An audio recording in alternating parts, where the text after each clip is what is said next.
Biarlah setiap pujian kami, penyembahan kami pada hari ini bukan hanya sebuah penyembahan yang indah di hadapan-Mu,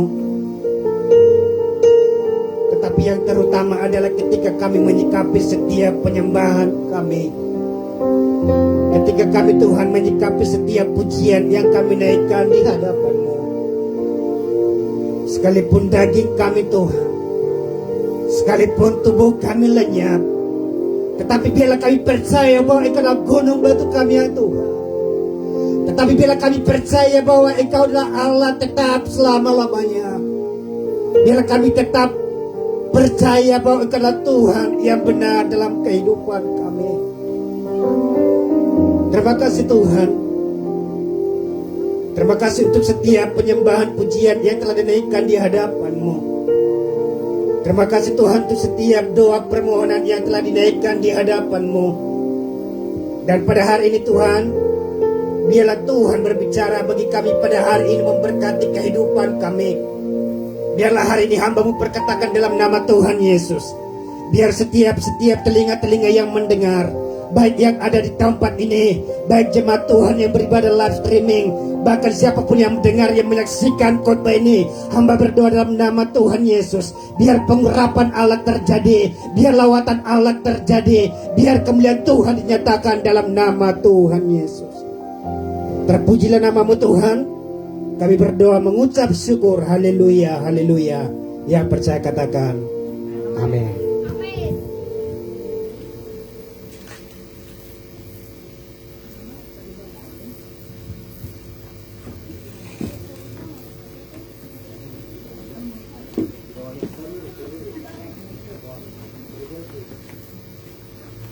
Baik, shalom Bapak Ibu, saudara yang saya kasih dalam Tuhan.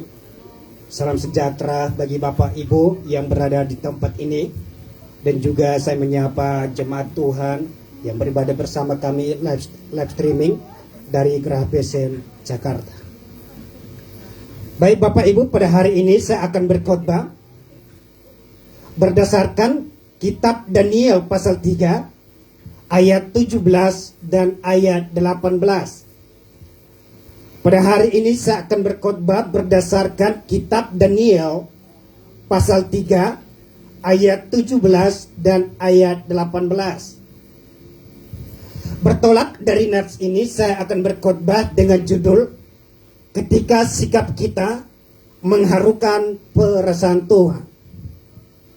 Ketika sikap kita mengharukan perasaan Tuhan.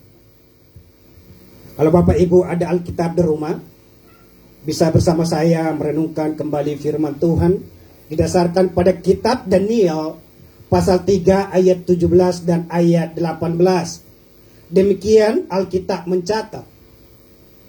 Jika Allah kami yang kami puja sanggup melepaskan kami, maka Ia akan melepaskan kami dari perapian yang menyala-nyala itu, dan dari dalam tangan-Mu ya Raja. Tetapi seandainya tidak, hendaklah Tuanku mengetahui ya Raja, bahwa kami tidak akan memuja dewa Tuanku, dan tidak akan menyembah patung emas yang Tuanku berikan itu. Amin. Saudara yang saya kasih dalam Tuhan, kata mengharukan dalam judul ini berasal dari kata terharu, yang sama artinya dengan suatu sifat, suatu sikap atau perbuatan yang membanggakan seseorang atau yang menyenangkan seseorang, atau tanda kutip yang lebih tinggi daripada itu adalah yang dapat menggugah perasaan hati seseorang.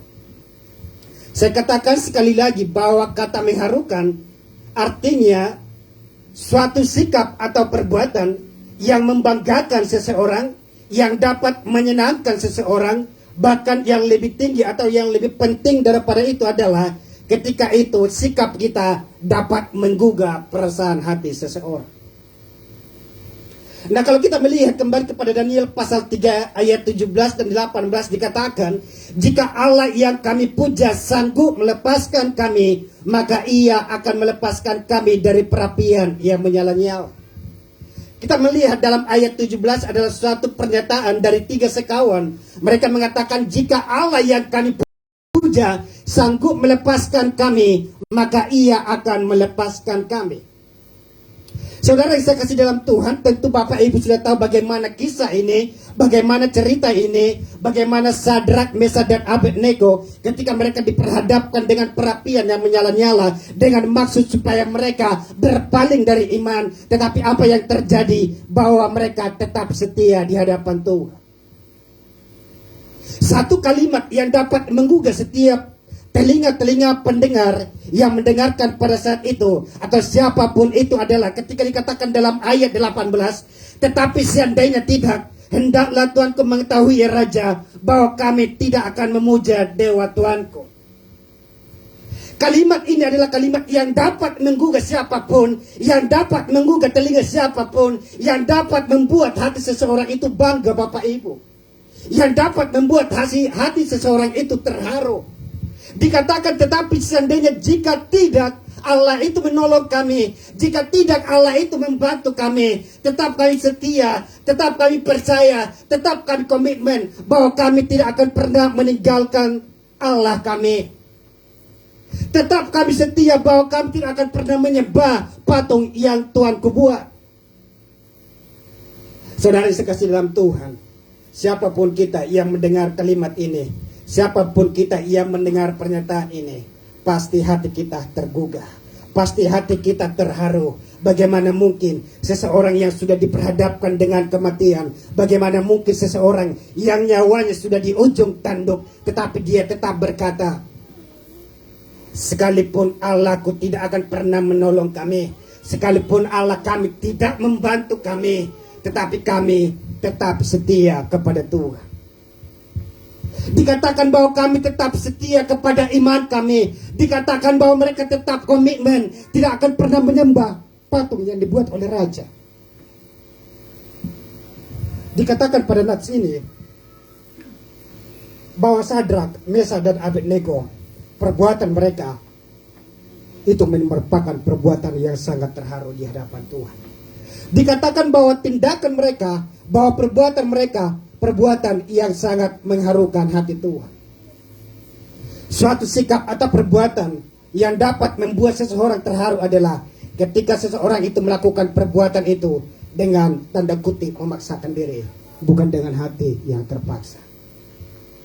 Saya katakan sekali lagi bahwa perbuatan terharu itu ada sesuatu perbuatan yang memaksakan diri, bukan hanya sekedar terpaksa, Bapak Ibu. Dan saya katakan bahwa perbuatan terharu itu bukan hanya sekedar perbuatan baik, tetapi lebih daripada itu adalah perbuatan baik. Yang saya katakan tadi, perbuatan itu dipaksakan dari hati yang tulus, Bapak Ibu.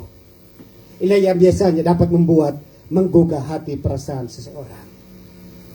Ini yang biasanya membuat bagaimana seseorang itu bisa terharu, bagaimana seseorang itu bisa menjadi bangga.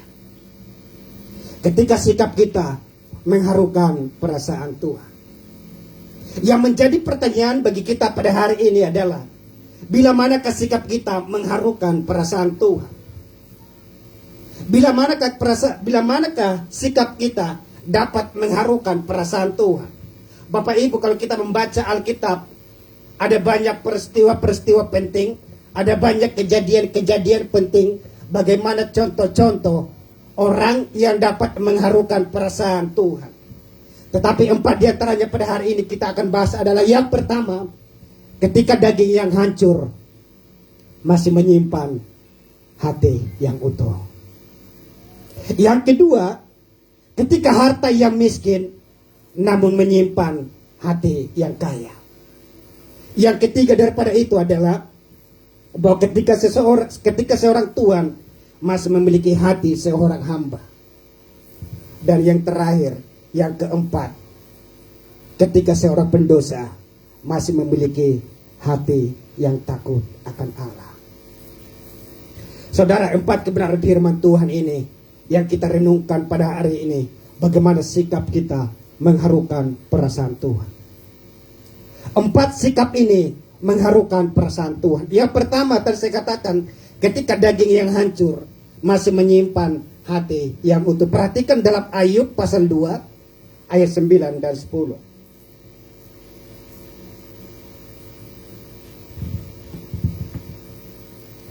Ayub pasal 2 ayat 9 dan 10. Dan mungkin sudah terbiasa Bapak Ibu dengarkan.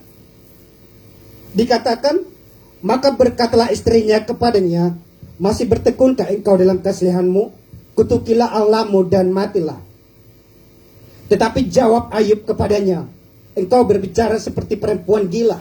Apakah kita mau menerima yang baik dari Allah, tetapi tidak mau menerima yang buruk? Dalam kesemuanya itu, Ayub tidak berbuat dosa dengan bibirnya. Saudara, kita mengetahui bahwa kejadian ini adalah ketika Ayub sudah diperhadapkan dengan masalah, ketika Ayub sudah diuji imannya, hartanya semua habis, bahkan daripada itu, dia tubuhnya diperhadapkan dengan berbagai penyakit, dan istrinya menjadi musuh bagi dia. Tetapi apa yang terjadi? Dia tetap setia di hadapan Tuhan. Sekalipun dikatakan bahwa dagingnya hancur, sekalipun dikatakan bahwa dagingnya habis digerogoti oleh penyakit, tetapi dikatakan bahwa hatinya tetap utuh di hadapan Tuhan. Dikatakan bahwa hatinya tetap setia di hadapan Tuhan. Bahkan lebih sadis daripada itu, yang mungkin ini sudah mulai tren pada hari-hari ini. Bagaimana persoalan dalam rumah tangga, bagaimana istri dan suami ribut. Tetapi dikatakan pada hari ini, suami istri yang ribut, tetapi suaminya tetap takut akan Tuhan. Dikatakan bahwa Ayub, sekalipun tubuhnya hancur, perasaannya tersakiti, tetap dikatakan bahwa hatinya tetap benar di hadapan Tuhan. Bapak Ibu saudara saya kasih dalam Tuhan, mungkin kita dalam rumah tangga kita, dalam keluarga kita, mungkin kita sering cekcok suami istri. Tetapi saya katakan, sebagai suami, sebagai istri, biarlah hati kita utuh di hadapan Tuhan. Jangan kita karena berantem dengan suami, jangan kita karena berantem dengan istri, jangan kita karena berantem dengan orang tua, jangan kita berantem dengan anak-anak. Kita akhirnya hati kita menjadi down, hati kita menjadi cemas, hati kita sakit hati, dan hati kita tidak seperti Ayub, utuh di hadapan Tuhan. Bahwa saya katakan yang pertama adalah bahwa ketika daging yang hancur masih menyimpan hati yang utuh. Saya katakan Bapak Ibu, dalam nats ini bahwa Ayub dagingnya boleh rusak oleh penyakit, perasaannya boleh tersayat oleh sikap istrinya, tetapi hati Ayub teruji di hadapan Tuhan. Karena mungkin bagi Ayub pendapatnya adalah, tanggapannya adalah lebih baik satu tangan tetapi masuk surga, tetapi daripada tangan yang utuh tetapi masuk neraka. Atau saya katakan sekali lagi, menurut tanggapan Ayub, kalau kita perhatikan, lebih baik tubuhnya hancur, atau lebih baik tangannya tinggal satu, lebih baik kakinya tinggal satu, tetapi dia masuk surga, daripada tubuh yang utuh tetapi masuk neraka. Bapak Ibu, ini menjadi teguran keras bagi kita. Bagaimana pernyataan Ayub ketika tubuhnya hancur, ketika dagingnya lemah, tetap dikatakan bahwa hatinya masih utuh di hadapan Tuhan. Maka dari pujian kita, ketika firman dikatakan, sekalipun dagingku dan hatiku habis lenyap, gunung batuku dan bagianku, tetaplah Allah selama-lamanya. Jangan kita karena kita ada banyak masalah, karena kita sudah banyak persoalan, jangan kita karena sudah sakit penyakit, mungkin itu menjadi alasan bagi kita untuk kita tidak beribadah kepada Tuhan. Jangan itu menjadi alasan bagi kita untuk kita tidak datang melayani Tuhan, Bapak Ibu. Tetapi contoh Ayub adalah bagaimana sekalipun dagingnya yang hancur, tetapi masih menyimpan hati yang utuh. Itu yang pertama. Yang kedua adalah ketika harta yang miskin, namun menyimpan hati yang kaya. Ketika harta yang miskin, namun menyimpan hati yang kaya. Perhatikan dalam Markus pasal 12 ayat 41 sampai dengan ayat yang ke-44. Markus pasal 12 ayat 41 sampai dengan ayat yang ke-44. Dikatakan, pada suatu kali Yesus duduk menghadapi peti persembahan dan memperhatikan bagaimana orang banyak memasukkan uang ke dalam peti itu. Banyak orang kaya memberi jumlah yang besar. Lalu datanglah seorang janda yang miskin, dan ia memasukkan 2 peser, yaitu 1 duit. Maka dipanggilnya murid-muridnya dan berkata kepada mereka, "Aku berkata kepadamu, sesungguhnya janda miskin ini memberi lebih banyak daripada semua orang yang memasukkan uang ke dalam peti persembahan. Sebab mereka semua memberikan dari kelimpahannya, tetapi janda ini memberi dari kekurangannya, semua yang ada padanya, yaitu seluruh nafkahnya." Dikatakan bahwa Yesus menilai bahwa seorang perempuan janda yang memberikan uang yang kecil, yang memberikan persembahan yang kecil, tetapi bagi Yesus itu adalah persembahan yang terbesar dibandingkan dengan pemberian orang-orang kaya pada saat itu, Bapak Ibu. Logikanya begini, Bapak Ibu. Pada saat itu atau pada zaman sekarang, mungkin penghasilan kita per bulan, misalkan 100 juta, tetapi kita memberikan persembahan kita hanya 100 ribu. Tetapi seorang yang lain, yang hanya penghasilannya 1 juta per bulan, tetapi dia memberikan 50 ribu. Saya katakan bahwa memang jumlahnya yang lebih besar adalah 100 ribu, tetapi persentasenya yang lebih besar adalah 50 ribu, Bapak Ibu. Yang dimaksud Yesus pada hari ini adalah, pada nats ini, bahwa Yesus tidak melihat nilainya, tetapi Yesus melihat hatinya, tetapi Yesus melihat persentase daripada seorang persembahan seorang janda miskin ini, Bapak Ibu. Saya katakan kita boleh miskin secara harta, tetapi janganlah kita miskin secara hati. Saya katakan sekali lagi, biarlah kita jangan pernah kita boleh miskin secara harta, tetapi kita janganlah pernah miskin secara hati, Bapak Ibu. Dikatakan bahwa prinsip daripada perempuan janda ini adalah bahwa beliau boleh miskin secara harta, tetapi beliau tetap punya hati yang kaya. Bagaimana tidak? Dia tidak pernah memikirkan bagaimana besok kehidupan saya, bagaimana setelah saya memberikan persembahan ini, nanti saya akan makan dan minum apa, nanti saya akan pulang naik apa. Dia tidak pernah memikirkan itu, Bapak Ibu. Kenapa dikatakan bahwa persembahannya yang terbaik adalah ketika hatinya masih benar di hadapan Tuhan, ketika dia hidup miskin, tetapi hatinya sungguh kaya di hadapan Tuhan. Saudara, mungkin kita sudah melakukan ini dan itu. Mungkin kita sudah bekerja keras. Asal engkau jangan malas-malas. Kalau engkau miskin secara harta, saya katakan engkau tidak perlu sedih. Karena Bapak Ibu, karena kita masih punya peluang untuk memperkaya hati kita. Karena kita masih mempunyai kesempatan untuk memperkaya hati kita di hadapan Tuhan. Kita bisa membantu saudara-saudara kita, bukan hanya materi. Kita bisa membantu, menolong saudara-saudara kita, bukan hanya materi, tetapi juga dengan tenaga. Itu pun merupakan persembahan di hadapan Tuhan. Sekali lagi saya katakan, jangan pernah sedih di hadapanmu ketika mungkin engkau sudah dipastikan atau mungkin sudah ditentukan untuk hartanya sedemikian. Tetapi engkau jangan sedih, asal hatimu tetap kaya di hadapan Tuhan. Dari banyak perasaan terharu yang istri saya yang baik ini lakukan kepada, yang saya tangkap adalah salah satu contoh ketika dalam dunia pekerjaan, beliau bekerja di satu perusahaan bagian marketing, bagian keuangan. Seringkali bosnya ini meninggalkan uang yang banyak, tetapi bosnya ini sendiri tidak tahu bahwa ia ketinggalan uang di kasir atau di meja kasir pada saat itu. Dia tidak tahu bahwa ia ketinggalan uang, ya mungkin karena dia kebanyakan uang. Tetapi istri saya yang lakukan adalah, dia ambil ini uangnya, dan ia ketemui bosnya bahwa bosnya ini ketinggalan uang. Apa yang dikatakan bosnya bahwa ia tidak pernah punya uang itu. Bosnya itu berbicara bahwa ia tidak pernah ketinggalan uang itu, dan ia tidak merasa bahwa itu adalah uangnya. Dikatakan, enggak Mbak, ini bukan uang saya, dan saya serahkan kepada Mbak. Istri saya yang baik ini, yang cakap ini mengatakan, oh enggak Pak, ini juga bukan ini juga bukan uang saya, dan kalaupun Bapak ini bukan uangnya, tetapi karena ini adalah perusahaan Bapak, maka seharusnya uang ini kembali kepada Bapak. Kalau mungkin saya dan Pak Edi pada saat itu di posisi itu sudah lain cerita, Bapak Edi.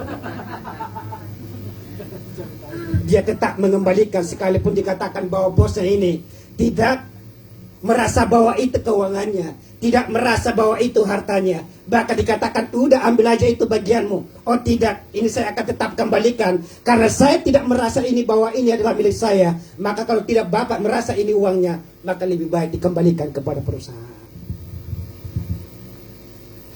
Contoh yang kedua yang membuat saya terharu, akhir-akhir ini anak saya yang namanya Given, dia sudah mulai besar Bapak Ibu. Yang bagi saya membuat bangga adalah ketika kami pergi kunjungan ke orang sakit, anak saya ini saya sudah bisa mengandalkan untuk dia pimpin pujian, untuk dia pimpin penyembahan, dan sekilas dia bisa mendoakan orang sakit ini. Yang membuat saya bangga adalah dia sudah bisa berdoa, dia sudah bisa memimpin penyembahan untuk menjadi satu tim dengan saya. Dan yang lebih membanggakan pada saat itu, yang saya katakan adalah bahwa PK-nya tidak bisa diganggu gugat. Kalau tadinya saya telepon ke gembala, Pak Gembala kita harus kunjungan ke rumah sakit, ke orang sakit. Kalau misalnya dikasih PK, beda urusannya Bapak Ibu. Yang merah-merah bisa dibagi dua, 50-50. Ini adalah untungnya bagaimana kita bekerja sama, bagaimana kita membuat anak kita takut di hadapan Tuhan, bagaimana kita mengajarkan anak kita supaya dia bisa pada akhirnya dekat kepada Tuhan, supaya akhirnya dia bisa satu tim dengan kita. Ada banyak perasaan, ada banyak yang membuat bagi saya itu adalah sesuatu perbuatan yang terharu. Saya katakan bukan perasaan terharu itu bukan hanya ketika sekedar perbuatan baik Bapak Ibu. Gembala sering melakukan mungkin traktir Bapak Ibu makan soto, makan mie atau makan apa segala macam. Itu bukan sesuatu yang mengharukan, itu hanya sekedar perbuatan baik. Kalau sekedar mengharukan, kalau lebih mengharukan, diam-diam beliau titipkan ampul bagi saya, itu merupakan sesuatu yang mengharukan. Luar biasa. Amplop banyak, amplop. Beberapa bulan yang lalu saya khotbah di tempat anak saya sekolah. Ya mungkin karena khotbah saya tidak ada lucu-lucunya, gembalanya telepon dan hubungi istri saya, bisa enggak Pak Manusun gabung aja sama kami dan persembahannya kami naikkan daripada gereja yang satu. Dalam hati saya pikir apakah ini dari Tuhan atau dari yang lain. Tetapi puji Tuhannya Bapak Ibu, istri saya ini tidak langsung menerima DP. Kalau tadinya dia sudah menerima DP, udah lain cerita. Saya bilang kepada istri saya, perusahaan atau orang kaya bisa mempunyai duit, tetapi hati saya tidak akan pernah bisa dibeli. 4 tahun atau 3 tahun yang lalu, saya masih ingat persis di tempat ini, ketika perekonomian kami masih lemah. Dan pada saat itu adalah suasana Natal Bapak Ibu. Saya ingat di tempat ini ada maju anak-anak untuk menyumbang sebuah acara untuk Natal. Dan pada saat itu yang memerlukan saya, yang membuat saya agak sedikit malu, ada mertua saya di belakang. Saya tidak punya uang untuk bisa maju, untuk bisa memberikan anak-anak ini uang, misalnya supaya dilihat orang, apalagi saya duduk di depan Bapak Ibu. Waktu itu gembala sudah maju, dan beberapa ibu sudah maju. Saya yang paling depan, saya malu melihat ke belakang karena muka saya langsung dilihat. Akhirnya saya merendahkan diri, saya berdiam diri. Tetapi yang membuat saya terharu adalah ketika mungkin beliau di sini mungkin sedikit agak ini ya. Saya rasa nggak naik kupingnya nggak naik ya. Ketika ibu gembala ada di tempat ini, dia yang punya uang, tetapi yang membuat saya terkejut adalah dia datangi saya dan berikan uangnya kepada saya. Yang saya tidak punya uang, saya maju ke depan untuk menyumbang. Beliau yang punya uang, tetapi dia mundur ke belakang. Bagi saya memang itu bukanlah suatu perbuatan atau misalnya wow, tetapi bagi saya itu sangat mengharukan. Itu merupakan sangat membanggakan. Kenapa tidak Bapak Ibu? Dia harus melepaskan yang namanya jabatannya, dia harus melepaskan yang namanya kerohaniannya, supaya dia yang seharusnya beliau maju ke depan, tetapi karena kasihnya dia harus memberikan uang itu kepada saya, sehingga saya yang maju untuk memberikan anak-anak untuk menyumbang mereka. Kalau ada videonya 4 tahun yang lalu atau 3 tahun yang lalu, mungkin saya begini-begini dilihat sepertinya biasa dilihat untuk menyumbang anak-anak ini. Mertua saya yang sudah di belakang begini, saya pura-pura begini supaya dilihat. Tetapi bagi saya itu merupakan suatu perbuatan yang terharu. Bahkan Waktu itu saya belum sempat mengucapkan terima kasih, dan hari ini saya mengucapkan terima kasih. Udah 4 tahun yang lalu Bapak Ibu.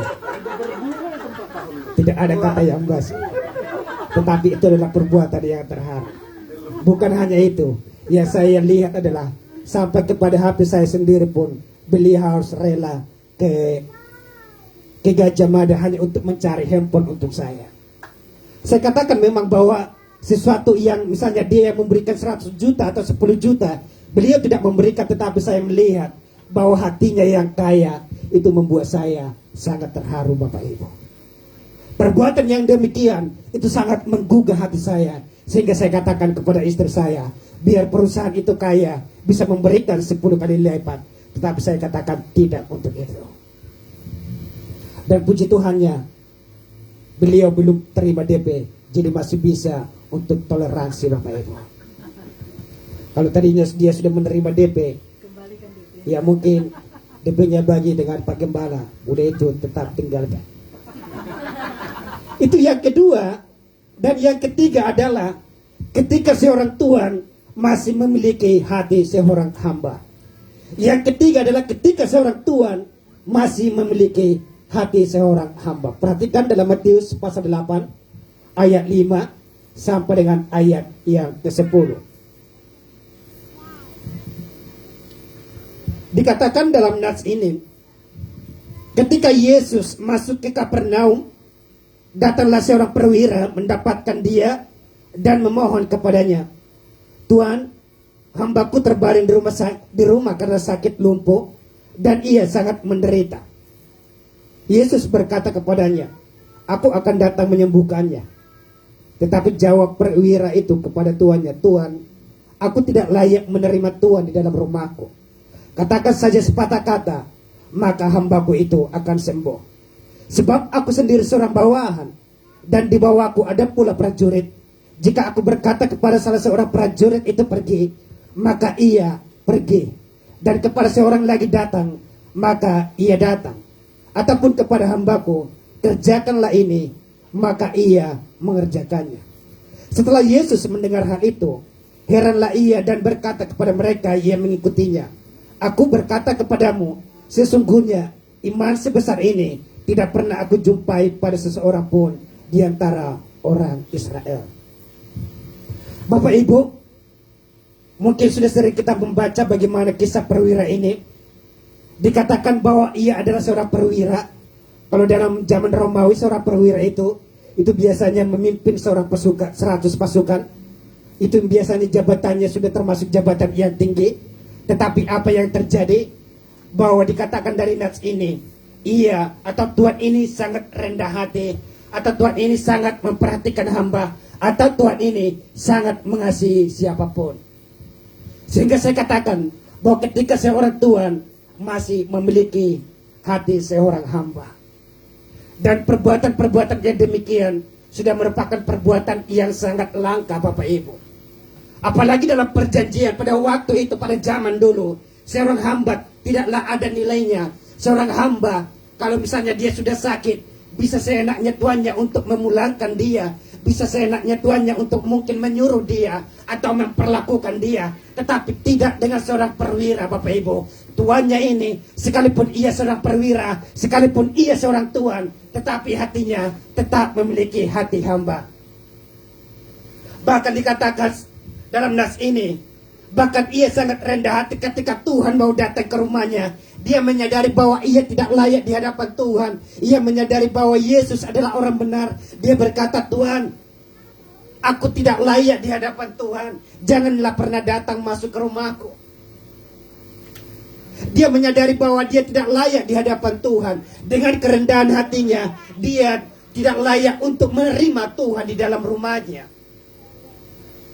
Tetapi dia dengan iman, katakan saja sepatah kata, maka hambaku itu akan sembuh. Yang kita perhatikan adalah bahwa seorang perwira ini, dia sekalipun dia memiliki jabatan yang tinggi, sekalipun dia sebagai posisi seorang tuan, memiliki seorang kedudukan sebagai tuan, tetapi hatinya tetap memiliki hati hamba. Dia tidak peduli sekalipun itu hambanya, sekalipun itu tidak bernilai, sekalipun itu adalah budak, tetapi peri kemanusiaannya masih aktif, peri kemanusiaannya masih hidup, tetap dia mengasihi seorang hamba ini, tetap dia merangkul seorang budak ini, Bapak Ibu.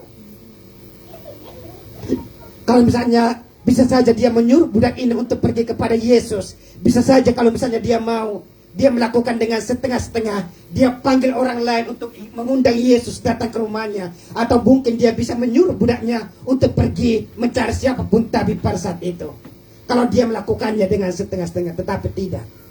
Yang dia lakukan adalah dia datang sendiri kepada Tuhan Yesus dan dia memohon supaya kiranya menyembuhkan hambanya yang sedang sakit. Saya katakan pada hari-hari ini adalah ada banyak orang yang semakin sombong, ada banyak orang yang semakin mungkin sudah miskin di hadapan Tuhan, sudah miskin secara materi, tetapi dia malas beribadah, sudah miskin secara materi, tetapi dia bisa melakukan yang jahat-jahat di hadapan Tuhan. Ada banyak para jabatan-jabatan tertinggi, jabatan-jabatan tinggi, tetapi mereka tidak seperti perwira yang memiliki hati hamba, yang memiliki hati benar di hadapan Tuhan. Ada banyak orang yang jabatannya tinggi menindas orang lemah. Ada banyak orang yang jabatannya, kedudukannya tinggi menindas para budak-budak atau para pembantu-pembantu atau para RT-RT, tetapi tidak dengan perwira ini, Bapak Ibu. Sekalipun pada masa itu hukumnya tidak ada, ketika seorang perwira atau seorang majikan memukul atau misalnya mengapa-ngapain ini hamba, akan diperlakukan dengan hukuman yang setimpal, tidak ada, Bapak Ibu. Tetapi dia, karena dia masih mempunyai hati perkemanusiaan dan memiliki hati hamba, dia tetap merangkul hambanya ini, dia tetap memperlakukan hambanya ini selayaknya sebagai seorang manusia. Saya katakan sekali lagi bahwa sifat yang demikian sudah sangat jarang atau sudah sangat langka untuk kita temui. Sifat yang demikian, perbuatan yang demikian, apalagi pada zaman sekarang, sudah sulit untuk dicari, Bapak Ibu. Bagaimana hati seorang tuan memiliki hati seorang hamba? Yang banyak itu adalah ketika adalah banyak hamba, tetapi mereka berlaku-laku sebagai seorang tuan. Jika kita terapkan dalam kehidupan kita, kita adalah hamba Tuhan. Seringkali mungkin Tuhan kita yang adalah sebagai tuan, kita seringkali mengatur Tuhan, kita sering memperlakukan Tuhan menurut kehendak kita, Bapak Ibu. Menurut saya kita sudah sangat tidak sopan di hadapan Tuhan. Kita tidak pantas di hadapan Tuhan memperlakukan Tuhan atau memaksakan Tuhan untuk mengikuti kehendak kita. Jika kita berbicara atau melihat dari silsilah bagaimana hubungan antara Tuhan dengan hamba, itu tidak bisa hamba ini sewenang-wenang memerintah atau berbicara kepada tuannya. Tetapi kita seringkali kita memaksakan kehendak kita. Kita memaksakan Tuhan yang mengikuti kehendak kita sebagai hamba. Pernyataan ini, nats ini mengajak kita, menyinggung kita. Masih adakah hati hamba bagi kita? Masih adakah hati yang benar di hadapan Tuhan? Masih adakah hati yang takut akan Tuhan bagi kita? Itu yang ketiga. Bagaimana seorang hamba yang memiliki, bagaimana seorang tuan yang masih memiliki hati seorang hamba. Yang keempat, yang terakhir, sebelum Bapak Ibu terantuk. Yang keempat adalah ketika seorang pendosa masih memiliki hati yang takut akan Allah. Perhatikan Lukas pasal 23 ayat 39 sampai dengan ayat 41. Ketika seorang pendosa masih memiliki hati yang takut akan Allah. Lukas pasal 23 ayat 39 sampai dengan ayat 41. Dikatakan seorang dari penjahat yang digantung itu menghujat dia. Katanya, bukankah engkau adalah Kristus? Selamatkanlah dirimu dan kami. Tetapi yang seorang menegur dia katanya, tidakkah engkau takut juga tidak kepada Allah? Sedang engkau menerima hukuman yang sama. Kita memang selayaknya dihukum, sebab kita menerima balasan yang setimpal dengan perbuatan kita. Tetapi orang ini tidak berbuat sesuatu yang salah. Bapak Ibu, kalau kita memperhatikan bagaimana cerita ini adalah seorang penjahat ini yang dia masih memiliki hati yang takut di hadapan Tuhan. Dia masih memiliki hati yang tanda kutip hatinya masih sedikit benar di hadapan Tuhan. Bahkan dikatakan pada ayat yang ke-40, dia menyadari bahwa dia yang dia lakukan itu adalah layak untuk dihukum, Bapak Ibu. Dia menyadari bahwa apa yang dia kerjakan itu, bahwa apa yang dia perbuat itu setimpal dengan apa yang dia lakukan. Sehingga menerima apa adanya dengan hukuman itu pada saat itu. Tetapi yang lebih rendahnya adalah ketika seorang temannya itu menghujat Yesus, dia yang datang dengan sikap tritagonis. Dia mengatakan, apakah engkau juga tidak takut kepada Allah? Kita dihukum pada saat ini, kita disalibkan pada saat ini, ya karena kita melanggar peraturan, karena kita melanggar atau melakukan dosa, sehingga kita layak untuk disalibkan. Tetapi orang ini, dia tidak sekali-sekali bersalah, tetapi ia dihukum mati. Dia menyadari bahwa dia adalah orang yang berdosa. Ketika kita masih percaya, ketika kita masih menyadari bahwa kita orang berdosa, sesungguhnya kita sangat berkenan di hadapan Tuhan. Ada banyak orang merasa bahwa dia sudah benar. Ada banyak orang merasa bahwa dia tidak lagi memerlukan yang namanya pengampunan. Saya kan tidak melakukan ini dan itu. Saya kan sudah melakukan ini dan itu. Bagaimana mungkin saya melakukan dosa? Bagaimana mungkin saya harus minta ampun di hadapan Tuhan? Tidak begitu, Bapak Ibu. Ada banyak orang yang merasa dirinya benar, sehingga pada akhirnya bagi Tuhan itu tidaklah dibenarkan. Tetapi ketika kita merasa bahwa kita adalah orang berdosa, orang yang tidak benar di hadapan Tuhan, orang yang lemah, tetapi kita meminta ampun di hadapan Tuhan, menerima pengampunan daripada Tuhan, maka kita menjadi orang-orang yang benar di hadapan Tuhan. Pendosa ini, Bapak Ibu, dia mengatakan, dia menyadari bahwa perbuatannya itu menerima hukuman yang setimpal, bahkan yang lebih daripada itu. Dikatakan dalam ayat 42, lalu ia berkata, Yesus, ingatlah akan aku apabila engkau datang sebagai raja. Kata Yesus kepadanya, aku berkata kepadamu, sesungguhnya hari ini juga engkau akan ada bersama-sama dengan aku di dalam Firdaus.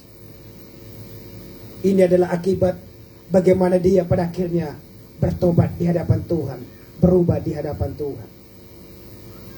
Bapak Ibu, saya katakan bahwa sang juara tidak pernah ditentukan di garis start, tetapi sang juara pasti dipastikan di garis finish. Yang saya maksud adalah, biarlah hidup kita tetap berjaga-jaga di hadapan Tuhan. Jangan umur kita hanya 60 tahun, 59 tahun kita benar di hadapan Tuhan, tetapi 1 tahun itu kita mencoreng Tuhan. Itu seharusnya kita dipertanyakan, apakah kita masuk pada surga yang kita ingini atau tidak, Bapak Ibu. Lebih bagus seperti apa yang dikatakan oleh penjahat ini. Dari penjahat ini, sekalipun dalam hidupnya yang mungkin dia umurnya 32 tahun atau 30 tahun, dia 29 tahun dia hidup bersalah, hidup jahat di hadapan Tuhan. Tetapi ketika nyawanya sudah di ujung tanduk, dia menyesal, dia minta ampun. Tetapi apa yang terjadi? Bahwa ia diselamatkan, Bapak Ibu. Dia masih mempunyai kesempatan hanya beberapa waktu untuk bertobat, untuk berubah. Kita tidak tahu kapan kita dipanggil pulang, Bapak Ibu. Maka saya katakan, setiap waktu kita berjaga-jaga di hadapan Tuhan. Biarlah masa lalu kita tinggalkan dan kita kembali kepada hidup yang benar. Biarlah masa lalu kita tanggalkan dan kita tetap berawas-awas dalam kehidupan kita sehari-hari.